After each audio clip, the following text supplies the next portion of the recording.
കോട്ടയത്ത് KSRTC ബസും കാറും കൂട്ടിയിടിച്ചുണ്ടായ അപകടത്തിൽ 3 പേർക്ക് ദാരുണാന്ത്യം. MC റോഡിൽ മോനിപ്പള്ളിക്ക് സമീപം രാവിലെ 11:30-ക്കാണ് അപകടമുണ്ടായത്.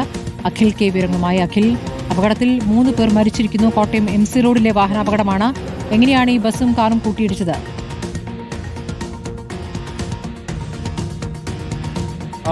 സ്മൃതി, എതിർദിശയിൽ വന്ന വാഹനങ്ങൾ, ഇരു വാഹനങ്ങൾ തമ്മിൽ പരസ്പരം കൂട്ടിയിടിക്കുകയായിരുന്നു എന്നാണ് മനസ്സിലാക്കാൻ സാധിക്കുന്നത്. രാവിലെ 11:30-യോട് മോനിപ്പള്ളി ജംഗ്ഷൻ സമീപമാണ് ഇത്തരത്തിലുള്ള അപകടം ഉണ്ടായത്.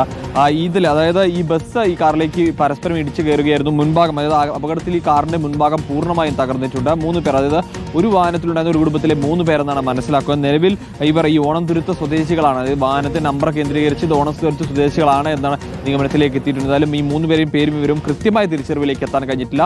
ഒരു 11 വയസ്സുകാരനടക്കം 3 പേരാണ് മരണപ്പെട്ടതെന്നാണ് പ്രാഥമികമായി പോലീസിൽ ലഭ്യമാകുന്ന വിവരമെന്ന് പറയുന്നത്. ഇന്ന് രാവിലെ 11:00 കൂടിയാണ് ഈ സംഭവം ഉണ്ടാകുന്നത്. ഇവരെ പെട്ടെന്ന് തന്നെ, അതായത് വാഹനത്തിന്റെ മുൻഭാഗമൊക്കെ വെട്ടിപ്പൊളിച്ച ശേഷമാണ് ഇവരെ പുറത്തെടുക്കുന്ന സാഹചര്യം അടക്കം ഉണ്ടായത് എന്നുള്ളതാണ്. നമുക്ക് ആ ദൃശ്യങ്ങൾ തന്നെ കാണാൻ സാധിക്കും. ഈ വാഹനത്തിന്റെ മുൻഭാഗം പൂർണ്ണമായും തകർന്നു പോയൊരവസ്ഥയിലായിരുന്നു. അതിദാരുണമായ സംഭവമാണ് ഇന്ന് രാവിലെ എന്തായാലും മോനിപ്പള്ളിക്ക് സമീപം ഉണ്ടായിരിക്കുന്നത്. സ്മൃതി, ശരി.